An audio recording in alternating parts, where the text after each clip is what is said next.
Nunca digas nunca jamás. Ese es el título de una película de la serie de James Bond. Nunca digas nunca jamás. En inglés, never say never again. Y no sé si tú has dicho esa frase de nunca jamás. Nunca más lo haré. Nunca más lo volveré a hacer. Nunca más tendré esa experiencia. A mí no me va a pasar. ¿Has tenido esa reacción en alguna ocasión de alguien que te dijo, como no tengas cuidado, te va a suceder esto, o verás que te va a pasar esto? Y nosotros dijimos, no, a mí no me va a pasar, o dicho de otra manera, nunca jamás. En realidad esta frase, nunca digas nunca jamás, más bien nunca jamás, es una frase en la que hay una redundancia, porque nunca y jamás son dos palabras que son sinónimos. Entonces, repetirlas juntas es una redundancia. ¿Y qué significa que es una redundancia? Pues cuando una redundancia es cuando se usan palabras sinónimas o que se entiende que expresa algo con términos repetidos o vinculados. Por ejemplo, ¿quién de vosotros, verdad? Las mamás llamando a los hijos cuando se asomaban a la calle. En otro tiempo, claro, en otro tiempo los niños salían a jugar a la calle. No jugaban solamente delante del ordenador. Antes había que decirle a los niños, niño, vente a tu casa. Y ahora hay que decirle a los niños que salgan de la casa. Pero, ¿quién no recuerda aquello de asomarse la madre al balcón y decirle, Samuel, sube para arriba? Sube para arriba es una redundancia, porque no hay otra manera de subir que no sea para arriba. ¿Sí o no? Ah, que te ríes porque tú lo has dicho, ¿no? Sube para arriba o baja para abajo. ¿Sí? O, lo he visto con mis ojos. ¿Con qué lo ibas a ver si no? Yo lo he visto con mis propios ojos. Pues si lo has visto es con tus propios ojos. Eso es una redundancia. Digamos que el nunca jamás tiene un poco el sentido de esto. No, la última, una que tengo aquí apuntada. Sal para afuera. ¿Y para dónde va a salir? O entra para adentro. ¿Y para dónde va a entrar? Lo cierto es que nunca jamás es una redundancia, es decir algo por encima de algo, o sea, es decir, nunca y jamás son sinónimos. Es decir, cuando tú dices nunca jamás, es que eso no lo voy a hacer, no lo voy a hacer. Pero ¿cuántas veces nos hemos tenido que tragar esas palabras de decir nunca? Conozco un matrimonio muy interesante que cuando ellos se casaron, él me contó que cuando ellos se casaron en los votos que hicieron, dijeron que nunca se dirían, fíjate, ya lo he dicho yo, que no se dirían jamás. Ni la palabra nunca, ni la palabra siempre. Es decir, interesante, porque dijeron en sus votos, en su matrimonio, el día de su boda, dijeron que nunca se dirían ellos tú nunca y tú siempre. Interesante, oye, y sería interesante que lo aplicáramos en el matrimonio. Sería interesante que no usáramos esas expresiones, el tú nunca y tú siempre. ¿Y cuántas veces nosotros hemos dicho nunca jamás lo haré y nos hemos tenido que tragarnos esas palabras? Porque hemos caído, porque hemos tropezado, porque hemos, aún pensando que no lo lograríamos, pues no lo logramos. Y ciertamente el pasaje que hoy vamos a meditar en el Evangelio de Marcos tiene que ver un poquito con eso. Tiene que ver con un hombre que dijo nunca jamás, ¿vale? Y con el que muchos de nosotros nos identificamos. Tiene que ver con Pedro. Vamos a buscar el pasaje que está en Marcos capítulo 14, versículos 27 al 31, ¿vale? Y cuando lo tengáis, pues lo leemos, y si no, pues lo puedes seguir en la pantalla. Y dice así: entonces Jesús les dijo, todos os escandalizaréis de mí esta noche, porque escrito está, heriré al pastor y las ovejas serán dispersadas. Pero después que haya resucitado, iré delante de vosotros a Galilea. Entonces Pedro le dijo, aunque todos se escandalicen, yo no. Y le dijo Jesús, de cierto te digo que tú hoy, en esta noche, antes que el gallo haya cantado 2 veces, me negarás 3 veces. Mas él, con mayor insistencia, decía, si me fuera necesario morir contigo, no te negaré. Y también todos decían lo mismo. ¿Oramos? Padre, te rogamos que tu palabra sea hoy a nosotros, Padre, medicina, bálsamo, consuelo, exhortación. Señor, te pedimos tener en ti nuestra fortaleza y pedimos que tu Espíritu Santo, Señor, hable hoy aquí a nuestros corazones. que no sean las torpes palabras que salen de mi boca, sino que seas tú mismo hablando al corazón de cada persona aquí, convenciendo de pecado, de justicia, de juicio, en la necesidad de reconciliarse contigo. Señor, oramos que tú obres en este día y en medio de nosotros. En el nombre de Jesús te lo pedimos. Amén y amén. Muy bien. Pues Jesús, como hemos visto en el pasaje anterior, Jesús se había revelado a sus discípulos como el nuevo pacto de Dios con los hombres, ¿verdad? Ofreciendo aquel pan o enseñando acerca de aquel pan y enseñando acerca de aquel vino, les estaba diciendo, este es el nuevo pacto en mi sangre que por vosotros es entregado. Y todo el simbolismo de aquella celebración de la Pascua había adquirido un significado nuevo en la bendita persona de nuestro Señor Jesucristo. Dios entre nosotros. Dios con nosotros. Jesús estaba allí con sus discípulos, les estaba mostrando que Él se entregaba por amor a ellos y por amor a la humanidad. Y Él carga sobre sus hombros la esclavitud del pecado de todos para hacernos libres. Es decir, pensando en la Pascua y en la liberación de Israel de la tierra de Egipto y de la esclavitud en Egipto, ahora Él se ofrece como el que nos libera a nosotros de la esclavitud al pecado. Jesús es la verdadera Pascua. Jesús es nuestra Pascua. Cuando terminaron de cenar, tal y como vimos la semana pasada, y habían cantado las canciones que les recordaban aquel acontecimiento, y salieron al Monte de los Olivos, dice el versículo 26, salieron para tener allí un tiempo juntos otra vez. Era de noche, así que nos ponemos todos en situación. Era de noche, pero iban a un lugar conocido por ellos. Iban donde Jesús les había enseñado tantas y tantas cosas y tantas veces. Y también era el lugar donde Jesús pasaba tiempo hablando con su Padre. Jesús iba al Monte de los Olivos a orar. Allí tuvo tiempo con los discípulos, allí tuvo tiempo con el Señor, allí tuvo tiempo también a solas. Podemos imaginar, echamos imaginación, ¿verdad? Podemos imaginar que las conversaciones de camino hacia el Monte de los Olivos tenían que ver con lo que había sucedido en la cena. Como Jesús, metiendo la mano en el plato, y también al mismo tiempo que Judas, le dice, tú serás el que me traicione. Posiblemente estaban hablando de aquello, y posiblemente sus conversaciones tenían que ver otra vez en torno, no sé, estoy imaginando, el texto no lo dice, pero en torno a quién será el primero entre ellos. Pues en la mente de los discípulos que tenían rivalidad por ser el primero los unos entre los otros hasta que vino el Espíritu Santo y se le cayeron las vendas de los ojos y entendieron también todo lo que Jesús había hecho y entonces se amaron y se amaron verdaderamente. En aquel momento podrían pensar, uno menos,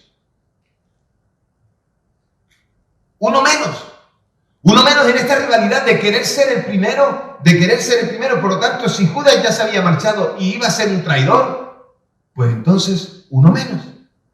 De alguna manera, el nuevo simbolismo de la Pascua, lo que Jesús les dijo a ellos y le dijo a Judas en cuanto a la traición, después de que le preguntara todos y cada uno de ellos con esa frasecita de ¿acaso seré yo? Con eso se estaban excusando, con eso estaban diciendo, yo no te voy a negar, yo no te voy a traicionar. Era un poquito de eso. Yo creo que estaban ahí en ese ambiente, en ese entorno de que realmente todos ellos estaban siendo fieles de alguna manera a Jesús, tal vez unos más que otros. Y bueno, Judas se había quedado en el camino. Si yo pongo a pensar en esto, ¿sabes por qué es? Porque me imagino que Jesús no da puntadas sin hilo. Y porque Jesús tal vez escuchando digo tal vez, ya sabes que yo la imaginación me sobra, ¿vale? Tal vez Jesús, escuchando las conversaciones de ellos o conociendo sus corazones, es que les dice las palabras que acabamos de leer, del versículo 27 al 31. Entonces Jesús le habla y le dice, en cierta manera, todos aquellos tenían alivio por no haber sido alguno de ellos señalados como el traidor. Eso por un lado. Pero puede que los discípulos se hubieran olvidado también de los anuncios del Maestro sobre su entrega y su sacrificio. Pero en la mente y en el corazón de Jesús estaba presente y muy presente que ese momento estaba a punto de llegar. Jesús había advertido a los discípulos en varias ocasiones de que él sería entregado, de que lo matarían. Y os acordáis que una de las cosas que sucedió fue que Pedro mismo también le dijo a Jesús: ninguna cosa de esas te acontezca. Y os acordáis cómo reprendió Jesús a Pedro, ¿verdad? Apártate de mí, Satanás. Porque en cierta manera, aunque Pedro no se dio cuenta, estaba siendo usado por Satanás para impedir que Jesús fuera a la cruz para perdonar nuestros pecados. Impedir la voluntad del Padre. Y ahora otra vez Pedro aquí dirigiéndose a Jesús. Entonces, como dije, Jesús se dirigió a ellos para decirles que todos ellos se escandalizarían de él, que todos ellos se esconderían. Y usó un texto para mencionar esto de Zacarías capítulo 13. El término que se usa ahí, en el que Jesús les dice que todos y cada uno de ustedes se van a sentir escandalizados por mí, es una palabra que de ahí por eso es la palabra escándalo. En griego, escándalo, ¿vale? Que quiere decir que es una palabra que se designaba para una trampa para cazar a un animal. Ese término se usaba e implicaba en los días de Marcos, cuando él escribe este evangelio, que ya se empleaba con un sentido muy específico para referirse a aquellos a quienes se les hallaba se hallaban en una persona o en la enseñanza de Cristo Jesús algo que les impedía ser sus discípulos. O sea, los que se escandalizaban eran los que abandonaban la fe. Los que no podían seguir a Jesús y sus demandas. Los que no les cuadraban las cosas que Jesús decía. Estos eran los que se escandalizaban. Y ese es el término que Marcos usa para expresar lo que los discípulos harían cuando Jesús fuera arrestado y cuando Jesús fuera injustamente acusado en un juicio y después condenado a la muerte. Todos los discípulos le iban a abandonar, todos los discípulos se iban a avergonzar y se marcharían. Y por si los discípulos se hubieran olvidado, Jesús les recuerda de manera sencilla también que Él les ha avisado de que resucitará. Y Marcos lo detalla a tal punto que dice: nos veremos en Galilea. Estaré con vosotros en Galilea. O sea, Jesús estaba más o menos que despidiéndose ya de sus discípulos en ese momento, porque justo lo que pasaría después sería que Jesús sería arrestado y ya después no verían más a Jesús y estarían con él hasta después de su muerte y su resurrección. Porque a partir de ahí, la muerte de Jesús, los discípulos la vieron desde la distancia. Porque se habían escondido, se habían avergonzado y se mezclaron entre la multitud, aunque todos sabían quiénes eran los seguidores de Jesús. La precisión con que Marcos nos relata tantos detalles de este momento muestra que era un discípulo de Pedro. Y que Pedro le contó las cosas que después Marcos escribió. Pedro, apoyado en la idea de que él no era el traidor que ya había señalado a Judas, apoyado en esa idea y otra vez en su carácter de echado para adelante, ¿sí? Le dice a Jesús: aunque todos te negaren, aunque todos se escondieran, aunque todos se escandalicen, yo no me escandalizaré de ti. Es más, si tengo que ir hasta la muerte, insistiendo, si tengo que ir hasta la muerte contigo, iré. Cuando Jesús le dijo a Pedro que él tendría un fracaso en esto, Pedro no se lo podría ni imaginar ni creer. Ahí la frase de Pedro seguramente que fue: nunca jamás. Nunca jamás. A mí no me va a pasar eso. Yo voy a serte fiel todo el tiempo. Él no podía creer que eso le sucediera, que él negara a Jesús. Pedro estaba demasiado seguro, y ya veremos más adelante que incluso estaba tan seguro de que él defendería al Señor, de que él, con la espada ahí preparada, no sé por qué, pero tenía una espada, o se la quitó a alguien, le cortó la oreja al siervo del sumo sacerdote llamado Malco. Y Jesús le dijo: esto no es así, Pedro. No será así. Más o menos, para que lo entendamos, no es con espada ni con ejército, sino con el poder de Dios. Jesús le estaba dejando claro todo a Pedro, pero Pedro seguía ahí empeñado con su su lealtad, de que él estaba seguro de que sería lealtad. Y Jesús le contesta personalmente ahí para decirle, hoy, esta misma noche, tú me negarás 3 veces antes de que cante el gallo. Pedro, lejos de conformarse, como dije antes, él insistió diciendo, nunca jamás. Y Jesús le miraba como diciendo, nunca digas, nunca jamás. Podemos imaginar a Pedro diciéndolo de manera que no solamente le escuchara a Jesús. Yo puedo imaginar que Pedro estaba intentando que también los discípulos le escucharan.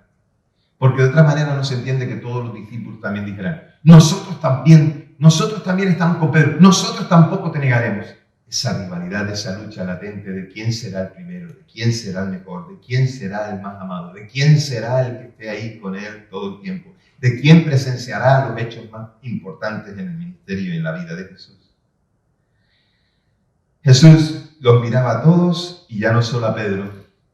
Y otra vez en mi imaginación, el texto no lo dice, nunca digan nunca jamás. Porque van a caer muchas veces. Me van a negar muchas veces. Me van a fallar muchas veces. Van a ser infieles muchas veces. Pero hay algo que siempre debemos recordar de Pedro. Tenía el corazón en su sitio. Mejor un Pedro que estaba inflamado por amor a Dios, aunque era un bocazas, lo sabemos. Pero mejor un Pedro con un corazón inflamado de amor por Dios, aunque eso le llevara a fallar vergonzosamente por un momento, que un Judas que le traicionó con un corazón helado y lleno de odio. ¿Quién de nosotros levantaría la mano diciendo, yo condeno a Pedro? ¿Quién de nosotros que no haya incumplido una promesa hecha al Señor? El que nunca le haya sido desleal o infiel al Señor, en acción o en pensamiento, o que haya faltado un compromiso con Él. Pedro amaba a Jesús y aunque le falló, se levantó de nuevo. Se levantó, y ¿hasta qué punto se levantó? Una de las cosas tremendas de Jesús es que no había nada para lo que no estuviera preparado. La oposición, la incomprensión, la enemistad de los más religiosos, la traición de uno de los de su círculo íntimo, el dolor y la agonía en la cruz, todas estas cosas Jesús ya sabía que las iba a vivir, las vivió, estaba preparado para todo. Pero posiblemente lo que más le dolía era saber, pensar que sus amigos, sus íntimos amigos, los que verdaderamente le amaban, porque estuvieron fieles hasta el final, los que verdaderamente le amaban, de alguna manera se iban a escandalizar de él. Posiblemente Jesús le dolía esto, Jesús sabía que esto sucedería, pero sabía que aquellos hombres se levantarían y le seguirían nuevamente. Es cuando uno se enfrenta con lo peor, cuando más necesita a los amigos. Y fue entonces cuando precisamente los amigos de Jesús le abandonaron y le fallaron y le dejaron completamente solo ante la situación que tenía que vivir. Pero tampoco podían hacer nada. Al decirles esto de que le fallarían, en parte les estaba excusando porque no había nada que ellos pudieran hacer, porque no era la voluntad de los discípulos, no era la voluntad de Pilato o de los líderes religiosos que los acusaron o los que mintieron descabelladamente. No fue la voluntad de ninguno de esos, era la voluntad del Padre que Jesús muriera en la cruz para perdonar nuestros pecados. Fue Dios quien llevó a Jesús a aquella cruz. Y por muy fuerte que suene, esta es la realidad. Por muy difícil que sea de entender, esto es lo que es la verdad. Fue Dios quien lo envió allí y autorizó en eso, porque nosotros no podríamos salvarnos de ninguna manera por las cosas que hacemos, por nuestra separación de Dios. Es Dios quien nos permite eso, porque nosotros no podemos hacer nada para salvarnos, porque ni siquiera el cumplimiento de la ley nos sirve para salvarlo, porque la Biblia dice que si fallamos en uno de los mandamientos, pero somos capaces de cumplir todos los demás, aún así hemos fallado. Y somos culpables de todos los demás. La culpa nos persigue, pero en Cristo la libertad del pecado nos hace libres. Y esto es necesario en cada hombre y en cada mujer que quiere seguir a Jesús. La necesidad de saber que es culpable de pecado. Si no decides, si no reconoces que eres culpable de pecado, ¿cómo vas a obtener el perdón del Señor? Si no reconoces que has fallado, ¿cómo vas a obtener la liberación?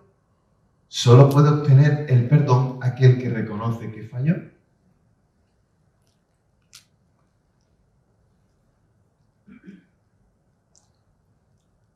Jesús tenía en alto grado, más que ningún otro que haya vivido jamás, esa cualidad de la fortaleza, esa capacidad para mantenerse firme a pesar de los golpes que la vida le pudieran asestar. Jesús es nuestro ejemplo en quien mirar. Sufrimos traiciones, sufrimos desencuentros, sufrimos abandonos, pero aún a pesar de todos los golpes, tenemos a Jesús como modelo de que Él también lo vivió y nosotros mirándole a Él podemos fortalecernos hasta el punto de poder vencer de la misma manera.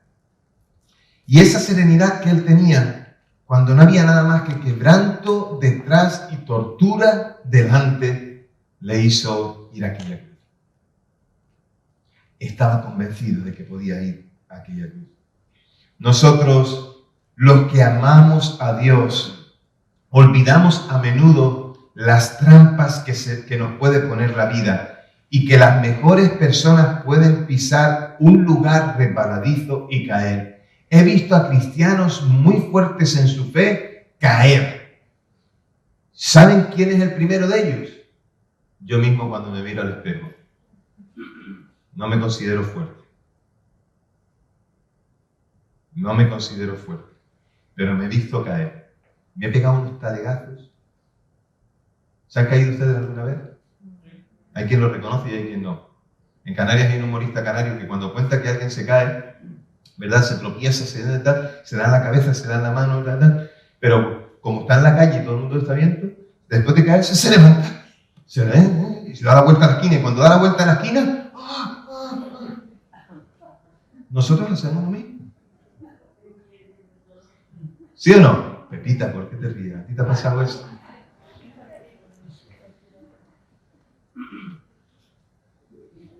¿Te hiciste daño, mi niño? No, yo no me hice daño.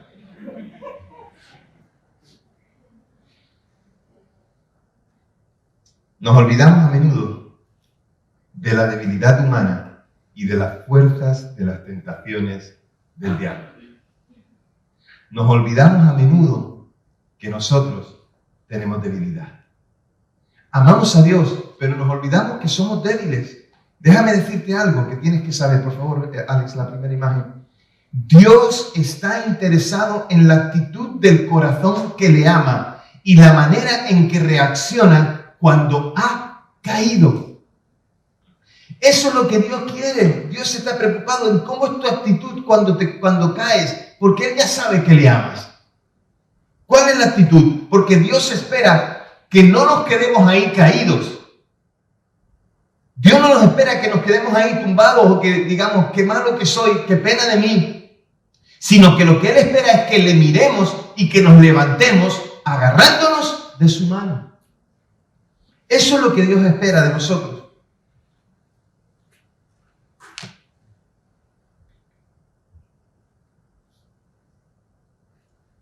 Es cierto que es necesario tomar medidas para que no digamos nunca jamás. Tenemos que estar alerta siempre y debemos hacerlo con sabiduría. El apóstol Pablo nos advertía en 1 Corintios capítulo 10 que el que piense que esté fuerte, que mire que no caiga. Ya he explicado varias veces este versículo, pero lo voy a hacer una vez más. ¿Cuál es el problema de esa frase que dice el que piense que esté fuerte, que mire que no caiga? Pues el problema de esa frase está en la palabra piense. El que piense que esté fuerte, que mire que no caiga. Hay muchos que se creen que están muy fuertes y dicen nunca jamás. Por eso caen. Pedro en ese momento se sentía tan fuerte y él pensaba que estaba tan seguro, pero era necesario que pasara por aquel momento. Que pasara por aquel momento en el que él negaría a Jesús. Tenemos la tendencia como pueblo, como iglesia, tenemos la tendencia a creer que entonces somos infalibles y que ciertas cosas no nos pasan porque nosotros estamos muy seguros en Dios y en nosotros mismos. Está bien estar seguros en Dios, pero lo de nosotros mismos. Tenemos que saber que el pecado es un enemigo constante y que el diablo es astuto para presentarnos las cosas como asequibles. En muchos casos el pecado llega y no te da tiempo de reaccionar porque se presenta como apetecible y accesible. Y cuando el pecado llega y cuando el tropiezo llega, cedemos ante él porque muchas veces no hemos estado lo suficientemente fuertes o porque hemos pensado que lo estábamos. Nuestro deber como iglesia es conocer nuestra debilidad para pecar, pero también debemos conocer que nuestra fortaleza es volver a Cristo. Sé que soy débil, voy a pecar, pero un corazón que ama a Dios volverá a Él siempre.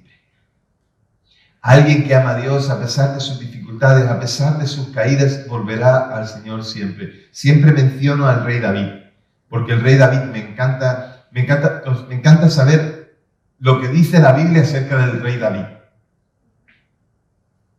Y lo que dice en el Nuevo Testamento acerca del rey David, ni siquiera en el Antiguo, que David tenía un corazón como el de Dios.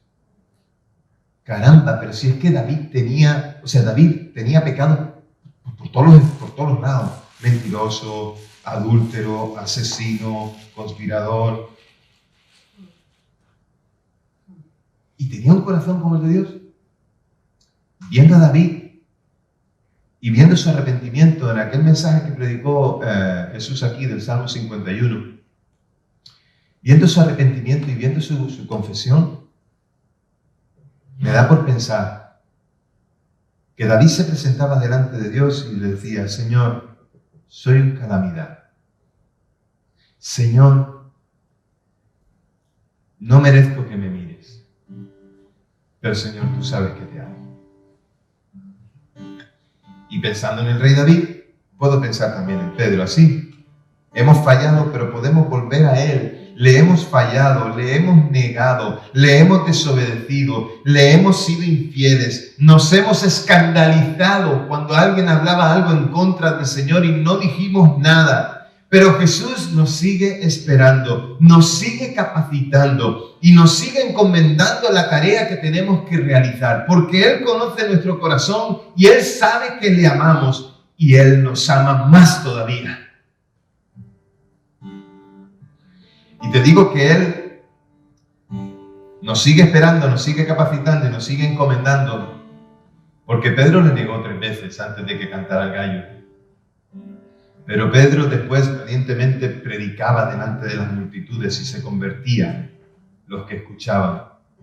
Y Pedro no solamente hacía eso, sino que también Pedro fue lleno del Espíritu Santo como todos los demás y estuvo listo para predicar, para escuchar la voz de Dios cuando Dios se reveló a él en aquella azotea con aquellos lienzos en los que le decía: mata y come, Pedro, y cosa jamás nunca he comido, Señor, nunca he entrado en inmundicia. Dice: no llames inmundo lo que yo he hecho. Y Pedro se dio cuenta de que el Evangelio no era solamente para una nación llamada Israel, sino que el Evangelio era para todas las naciones, para todos los pueblos. Y Pedro estuvo dispuesto a obedecer y estuvo dispuesto a servir y estuvo dispuesto a encomendar a otros para el ministerio y estuvo dispuesto para alentar, para ir, aunque siguió tropezando. Pero se mantuvo fiel. Permaneció, perseveró. Porque el que persevere hasta el fin será salvo. Sabía que podía caer, pero también sabía que podía volver a levantarse y mirar al Señor y seguir adelante. Tal vez en tu caminar con Dios te has caído, le has negado, le has abandonado. Tal vez te alejaste del Señor. Pero si realmente le amas y hoy escuchas su voz, puedes volver a Él. Si realmente sientes algo por el Señor, Y Él hoy te está hablando a tu corazón, tú tienes que decir, soy culpable de pecado. Y esa culpa llevó a Jesús a la cruz para poder darme liberación. Ya no soy culpable, ahora soy libre, ahora soy un hijo de Dios. Antes estaba separado y ahora estoy cerca. Eso en cuanto a ti, si aún no lo has recibido como el Señor de tu vida. Pero a ti, iglesia, si le amas, vuelve a Él. Transforma la vergüenza de la negación en el gozo del perdón de Dios.